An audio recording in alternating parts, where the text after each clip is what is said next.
शुरुआत करते हैं आज के मुद्दे से, जहां आज हम आपको बताने वाले हैं कि क्या है मां और बेटी के रिश्तों में आ रहे जनरेशन गैप की वजह।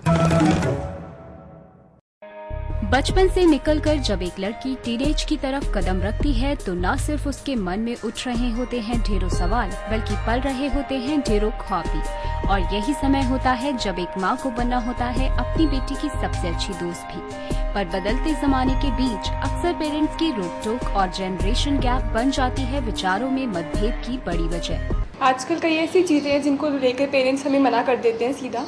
वो हमें उन चीज़ों का रीज़न नहीं बताते, वो हमारी बात भी नहीं सुनते, सीधा ब्लंटली मना करते हैं। मैं ये नहीं कहती कि वो हमारी सारी बातें मान लें, पर एटलीस्ट हमें उसके पीछे का रीज़न बताएं कि वो क्यों मना कर रहे हैं हमें ये यूज़ करने। बहुत सारी चीज़ें जैसे कि मोबाइल फ़ोन, उन्हें लगता है कि हमें यूज़ नहीं करना चाहिए, पर मुझे लगता है वो आजकल की बहुत ज़रूरत है। स्कूल्स में जाते हैं तो कभी कभी एक्स्ट्रा क्लासेस हो जाती हैं, कभी कभी लाइब्रेरी में जाना होता है और पूरे टाइम उनकी कॉल आती रहती है कि हाँ आप कहाँ पे हैं।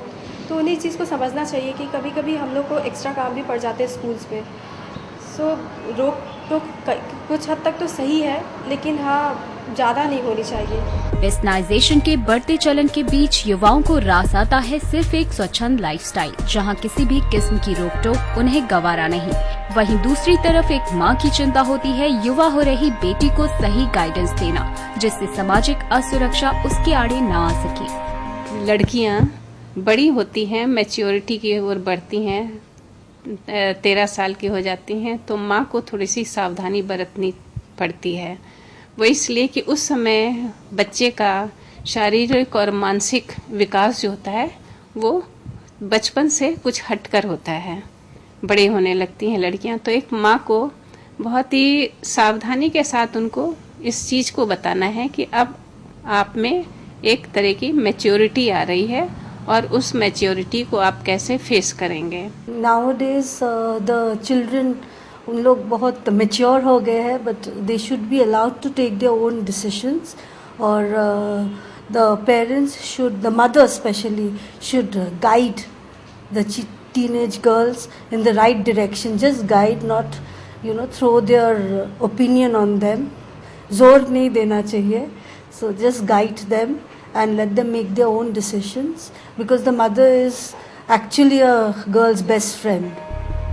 अगर बढ़ती उम्र के इस दौर में एक माँ अपनी बेटी की सबसे अच्छी दोस्त बन जाए तो उम्र के इस पड़ाव में आने वाली कई परेशानियों का सामना करना इनके लिए हो सकता है काफी आसान, और साथ ही कम हो सकता है पीढ़ी दर पीढ़ी चला आ रहा जनरेशन गैप। इसी विषय पर और अधिक जानकारी के लिए हमने बातचीत की हमारे एक्सपर्ट से।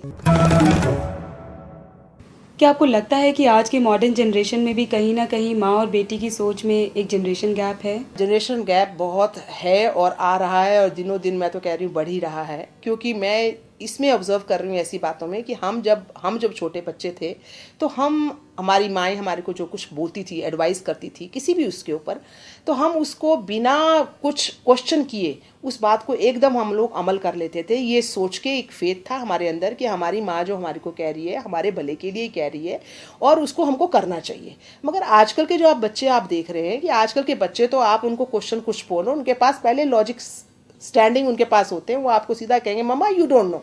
कुसुम जी, ऐसी क्या बातें हैं जो कि ग्रोइंग एज में एक माँ को अपनी बेटी को समझाना चाहिए? बेटी जब एडोलेसेंस एज में जाती है, जब बड़ी हो जाती है, उसके अंदर बहुत सी ऐसी बातें होती हैं, जैसे सबसे पहले उसकी शारीरिक बनावट में फ़र्क आता है, उसकी सोच में फ़र्क आता है। और इस फ़र्क के साथ अभी उसको माँ को चाहिए कि उसको एक तो क्रिटिसाइज़ नहीं करे।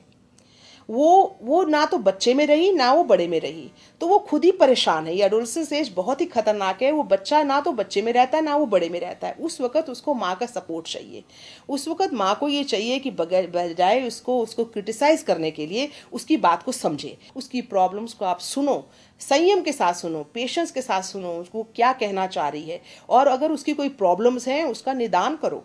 क्या युवा होते बच्चों को अपनी मानसिकता को थोपना या उनकी आज़ादी पे रोक टोक लगाना सही है? उसको रोक टोक मत करो, क्योंकि बच्चे की ये आदत है। जितना आप उसको रोक टोक करोगे उसको जानने की जिज्ञासा उसमें उतनी बढ़ती जाती है। तो इसमें मेरा आपसे यही कहूंगी कि आप उसके साथ कोई रोक टोक नहीं करो, अपनी जो विचारधारा उस पर थोपो मत। हाँ, अगर आप कुछ सजेशन देना चाहते हैं उसको बड़े प्यार से उसके साथ बैठ के उसको अच्छा बुरा डिस्कस करके, उसको ये फीलिंग ही नहीं हो कि हम थोप रहे हैं। टीनेज लड़कियों को सही गाइडेंस देने में पेरेंट्स के सामने किन बातों की चुनौतियां आती हैं? टीनेज लड़कियां हों या लड़के हों, दोनों के लिए बहुत बड़ी चुनौती है पेरेंट्स के लिए। सबसे पहले तो मैं यही बोलूँगी कि अगर लड़कियां हैं तो उनकी माएँ, लड़के हैं तो उनके पिताजी। आप अपने बच्चों के साथ उनको सेक्स एजुकेशन दें। स्कूलों में भी हो रहा है, मगर आप उनको सेक्स एजुकेशन दें, उससे अवगत कराएं उनको। इसमें कोई शर्म की बात नहीं है, फॉरेन कंट्रीज में सारा सब कुछ हो रहा है।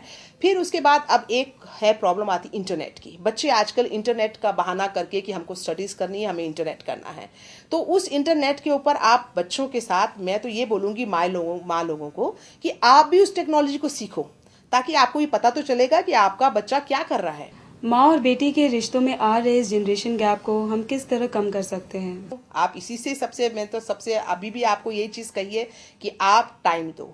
मैं सब माओं को भी ये बोलूँगी कि अपने बच्चों के अपने बिजी स्केड्यूल से अपना टाइम निकालें। आप अपने बच्चों को टाइम दें, उनके साथ कहीं बाहर जाएं, उनके साथ कहीं आउटिंग में जाएं और कई ऐसी जगह एटमॉस्फेयर में जाएं जहां पे वो खुल के आपके साथ बात करें। आप उनको आउटिंग्स में ले जाएं, उनकी जो प्रॉब्लम्स को उसको सीरियस ढंग से सुने और उनके जब उनकी सजेशन भी लें, अपनी सजेशन नहीं हमेशा थोपिए उन पे, उनकी सजेशंस भी लें। और मैं तो ये चीज़ कहूँगी, अगर माँ बच्चा फैमिली पूरी अपना कुछ समय ये लोग एक साथ बिता देते हैं तो इससे बढ़िया और कुछ नहीं है। इसी के साथ आधी आबादी में वक्त हो गया है एक छोटे से ब्रेक का। मिलते हैं ब्रेक के बाद।